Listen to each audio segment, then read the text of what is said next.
test the Lord your God. After the devil had finished testing Jesus in every way possible, he left him for a while. Jesus returned to Galilee with the power of the Spirit. News about him spread everywhere. He taught in the Jewish meeting places, and everyone praised him.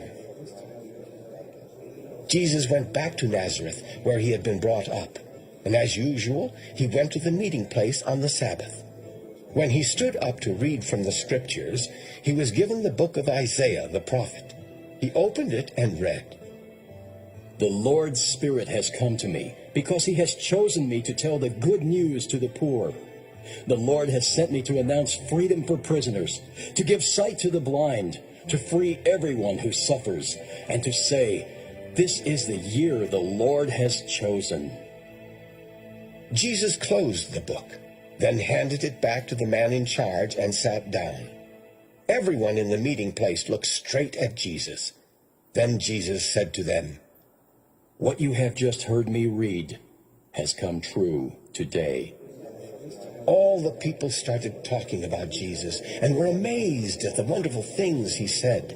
They kept on asking, "Isn't he Joseph's son?" Jesus answered, "You will certainly want to tell me this saying, 'Doctor, first make yourself well.' You will tell me to do the same things here in my own hometown that you heard I did in Capernaum. But you can be sure that no prophets are liked by the people of their own hometown. Once, during the time of Elijah, there was no rain for 3.5 years, and people everywhere were starving. There were many widows in Israel, but Elijah was sent only to a widow in the town of Zarephath, near the city of Sidon.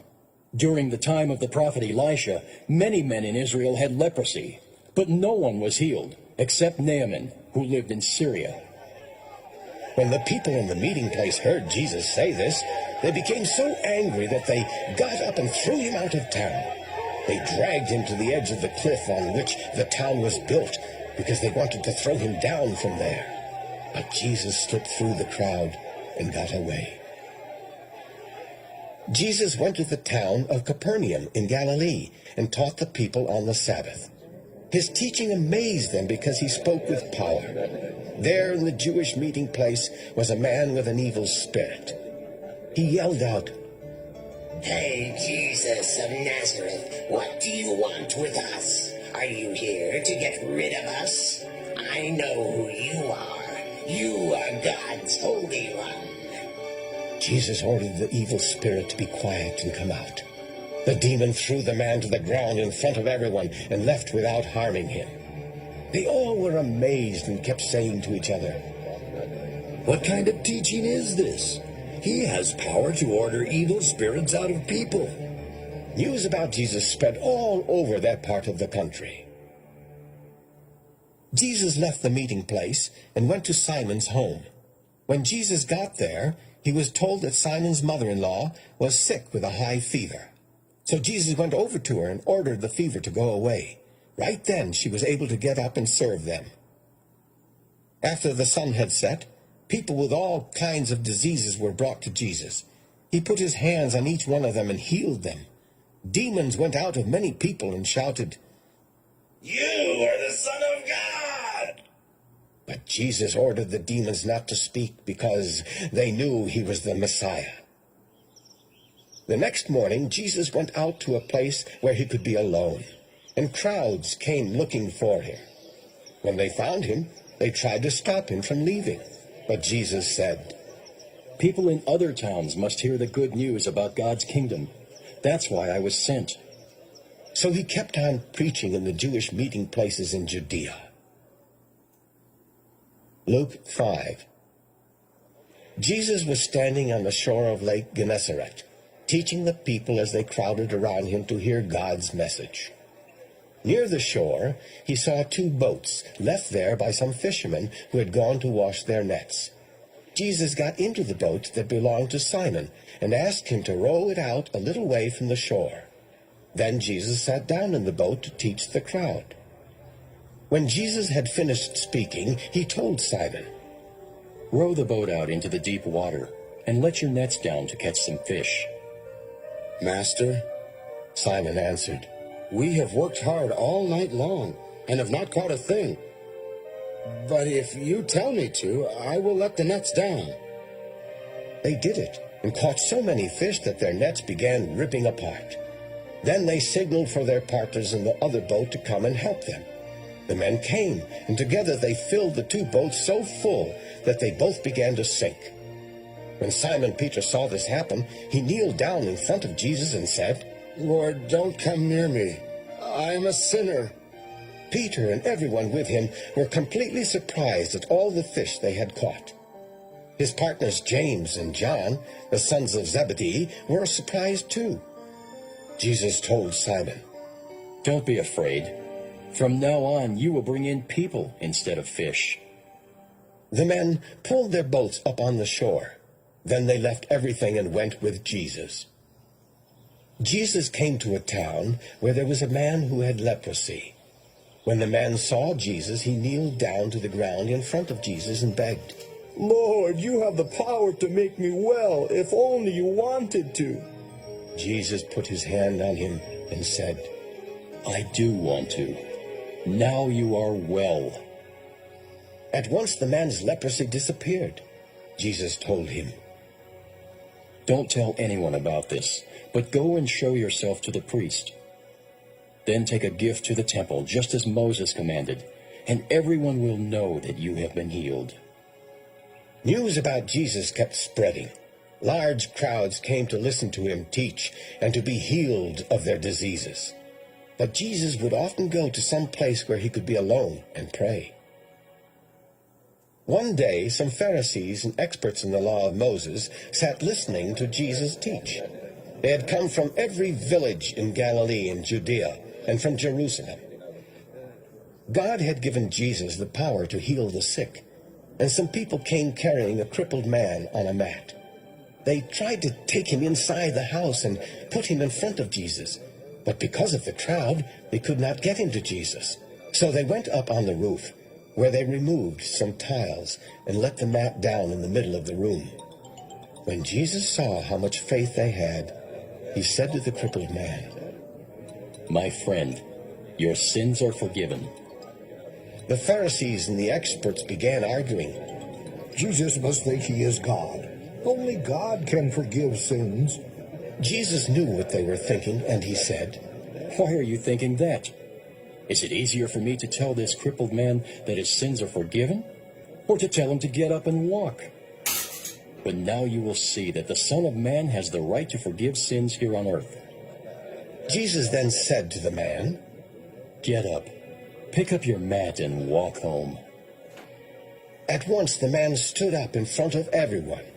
He picked up his mat and went home, giving thanks to God. Everyone was amazed and praised God. What they saw surprised them, and they said, We have seen a great miracle today.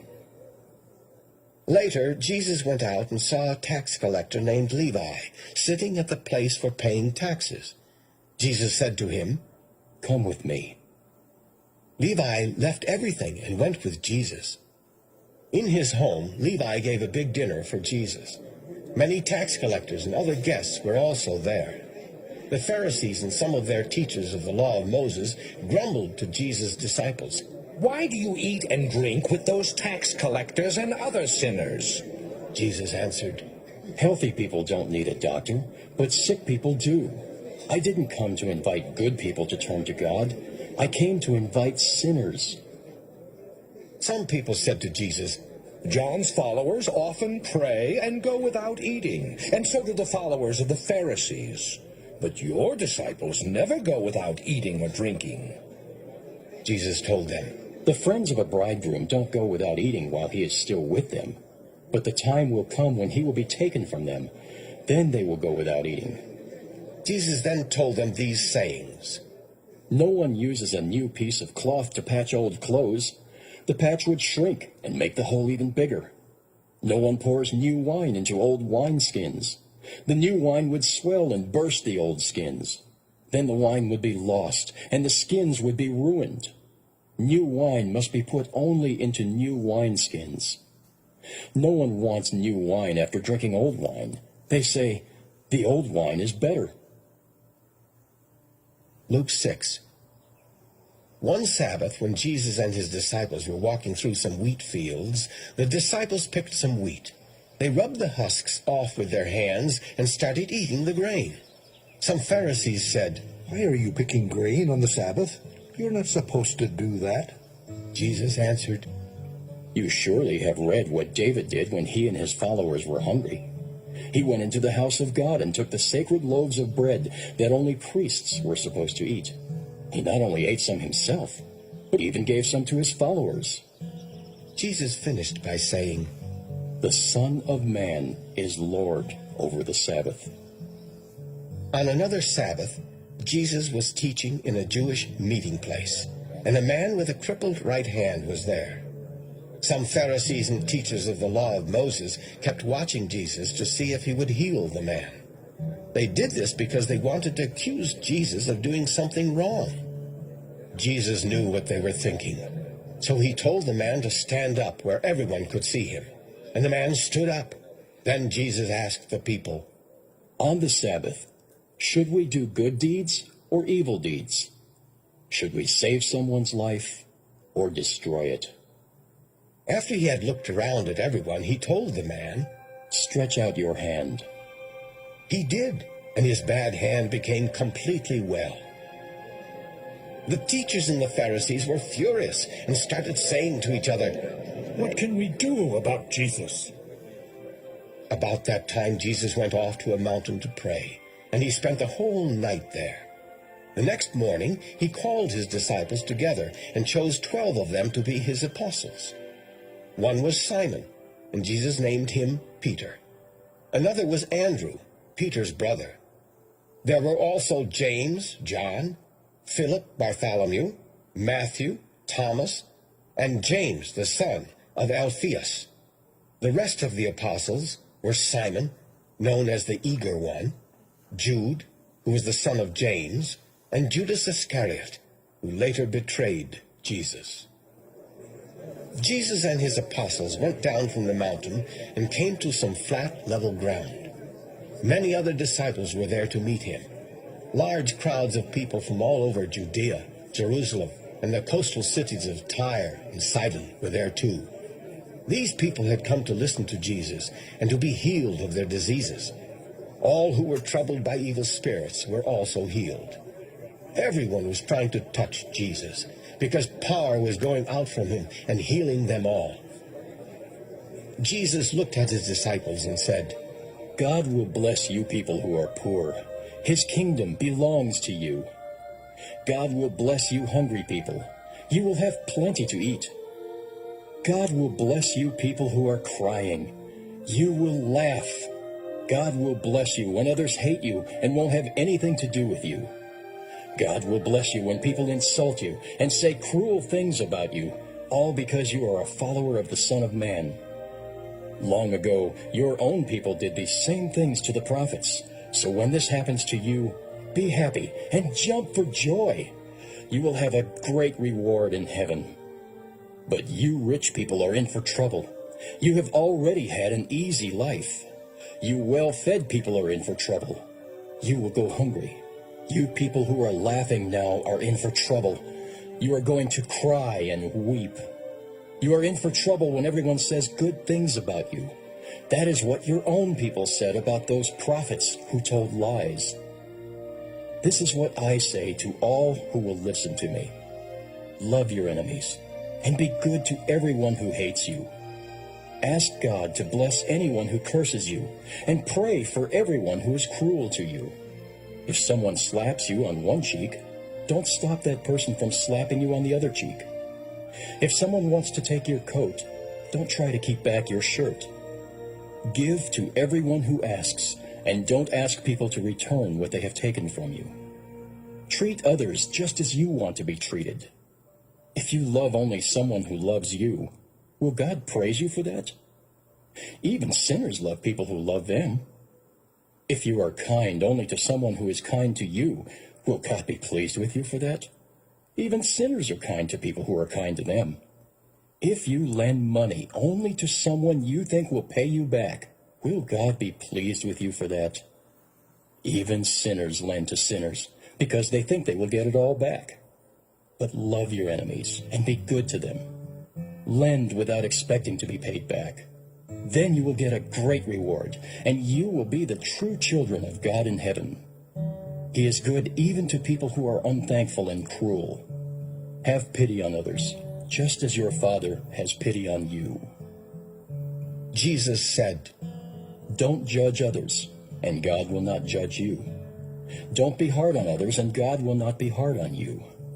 Forgive others, and God will forgive you. If you give to others, you will be given a full amount in return. It will be packed down, shaken together, and spilling over into your lap. The way you treat others is the way you will be treated. Jesus also used some sayings as he spoke to the people. He said, Can one blind person lead another blind person? Won't they both fall into a ditch? Are students better than their teacher? But when they are fully trained, they will be like their teacher. You can see the speck in your friend's eye, but you don't notice the log in your own eye. How can you say, My friend, let me take the speck out of your eye, when you don't see the log in your own eye? You show-offs, first get the log out of your own eye, then you can see how to take the speck out of your friend's eye. A good tree cannot produce bad fruit, and a bad tree cannot produce good fruit. You can tell what a tree is like by the fruit it produces. You cannot pick figs or grapes from thorn bushes. Good people do good things because of the good in their hearts. Bad people do bad things because of the evil in their hearts. Your words show what is in your hearts. Why do you keep on saying that I am your Lord when you refuse to do what I say?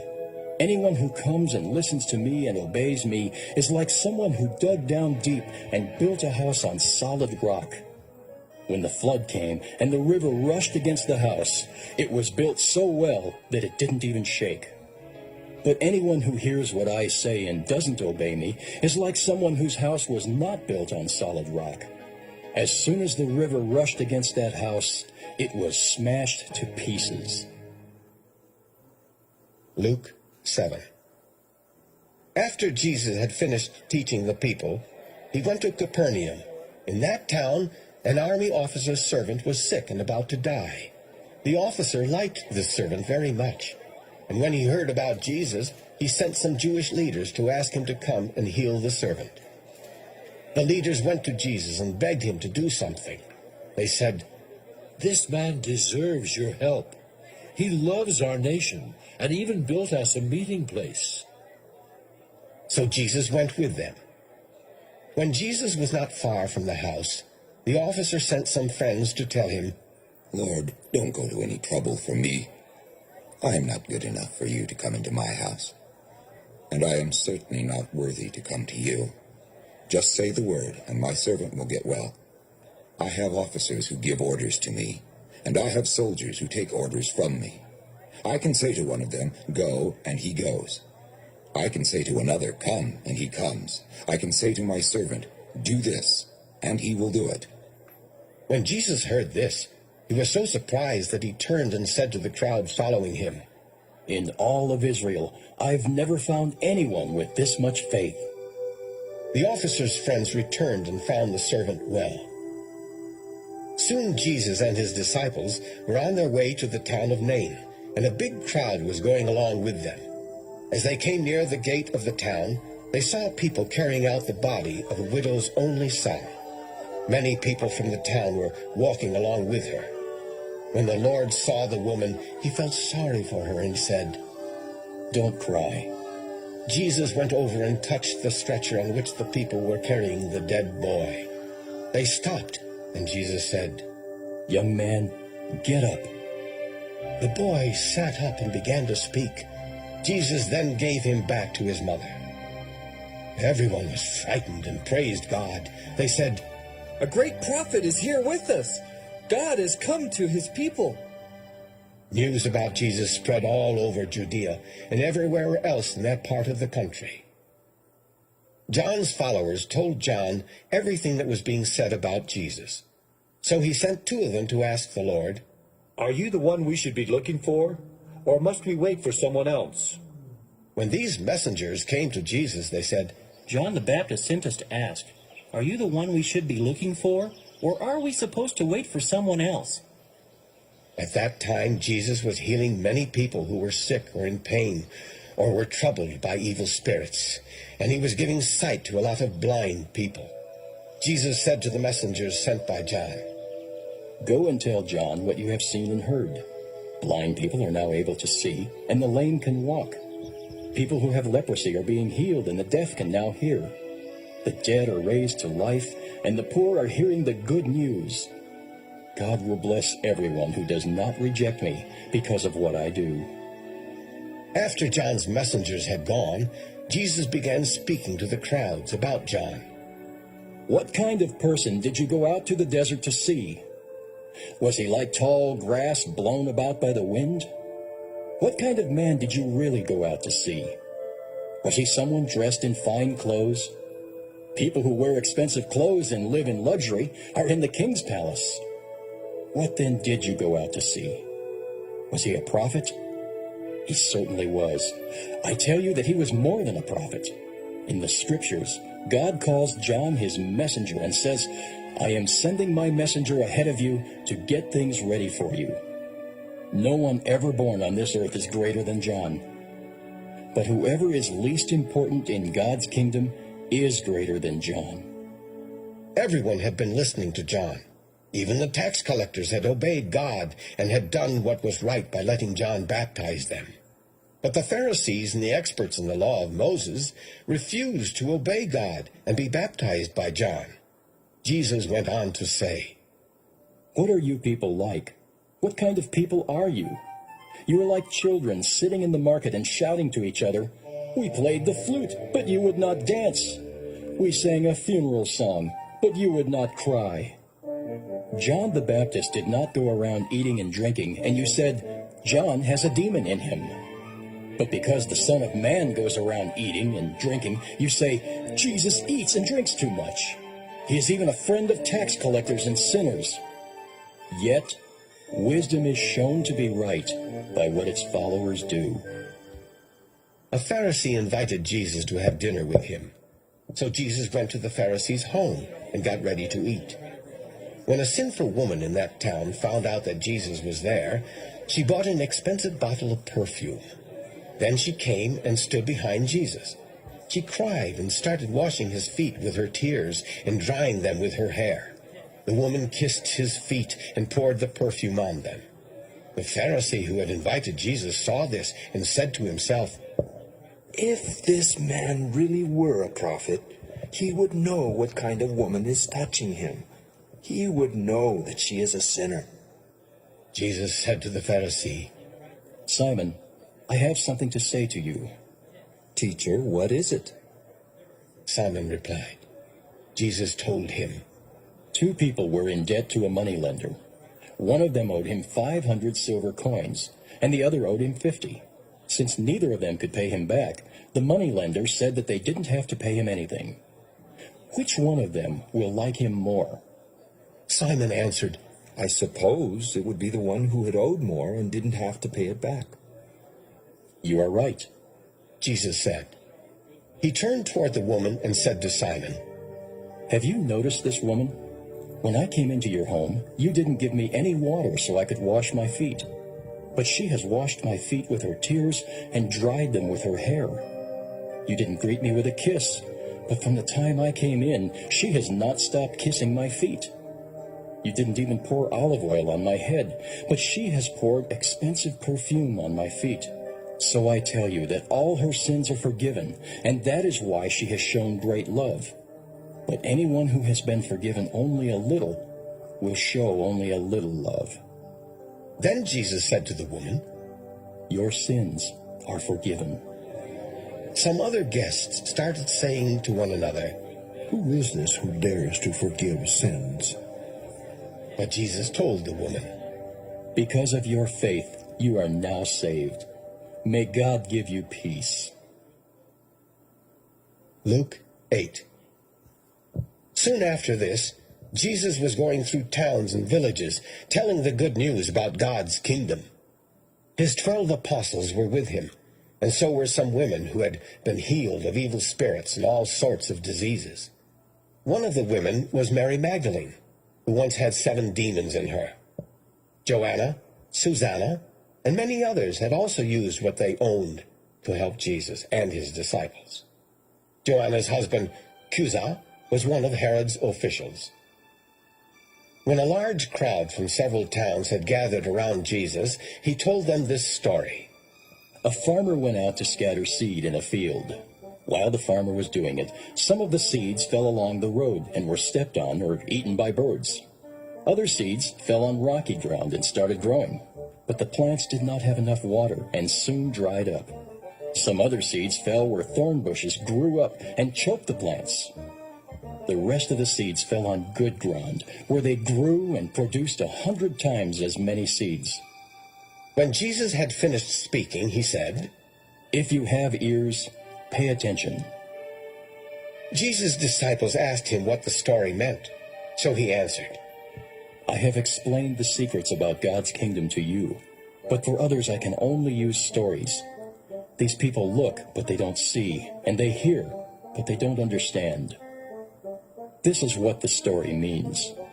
The seed is God's message, and the seeds that fell along the road are the people who hear the message. But the devil comes and snatches the message out of their hearts, so that they will not believe and be saved. The seeds that fell on rocky ground are the people who gladly hear the message and accept it, but they don't have deep roots, and they believe only for a little while. As soon as life gets hard, they give up. The seeds that fell among the thorn bushes are also people who hear the message, but they are so eager for riches and pleasures that they never produce anything. Those seeds that fell on good ground are the people who listen to the message and keep it in good and honest hearts. They last and produce a harvest. No one lights a lamp and puts it under a bowl or under a bed. A lamp is always put on a lampstand so that people who come into a house will see the light. There is nothing hidden that will not be found. There is no secret that will not be well known. Pay attention to how you listen. Everyone who has something will be given more, but people who have nothing will lose what little they think they have." Jesus' mother and brothers went to see him, but because of the crowd they could not get near him. Someone told Jesus, "Your mother and brothers are standing outside and want to see you." Jesus answered, "My mother and my brothers are those people who hear and obey God's message." One day Jesus and his disciples got into a boat, and he said, "Let's cross the lake." They started out, and while they were sailing across, he went to sleep. Suddenly a windstorm struck the lake, and the boat started sinking. They were in danger, so they went to Jesus and woke him up. Master, we're about to drown." Jesus got up and ordered the wind and waves to stop. They obeyed, and everything was calm. Then Jesus asked the disciples, "Don't you have any faith?" But they were frightened and amazed. They said to each other, "Who is this? He can give orders to the wind and the waves, and they obey him."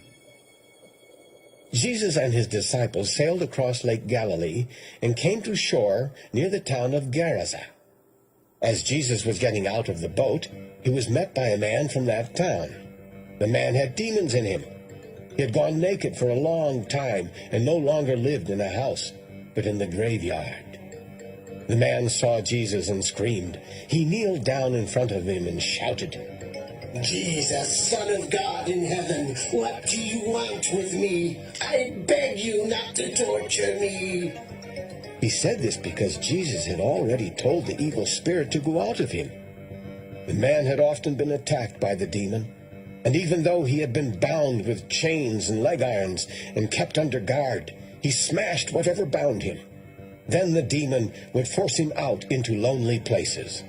Jesus asked the man, "What is your name?" He answered, "My name is Lots." He said this because there were lots of demons in him. They begged Jesus not to send them to the deep pit. where they would be punished. On a hillside not far from there, a large herd of pigs was feeding. So the demons begged Jesus to let them go into the pigs, and Jesus let them go. Then the demons left the man and went into the pigs. The whole herd rushed down the steep bank into the lake and drowned.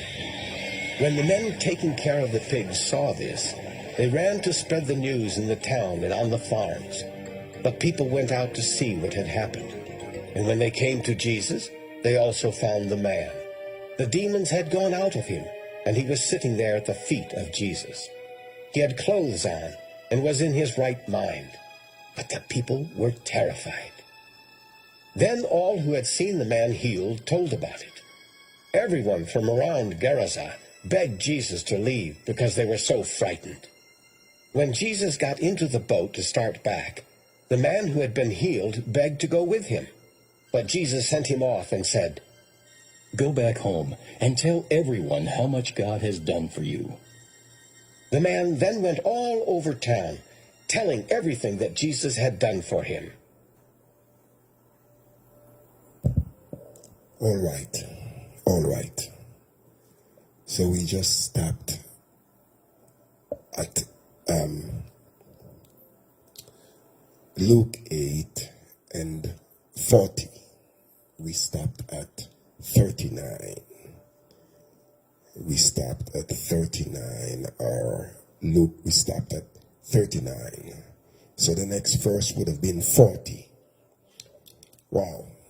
Like I said, I'm not going to burn up a lot of, this is already will be over an hour.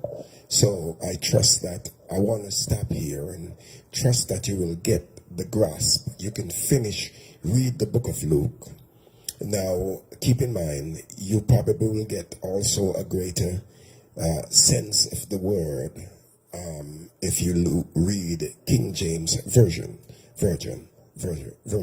All right. So the reading that we were listening to were not in King James. So to listen, you will hear many different words because you're using King James Version.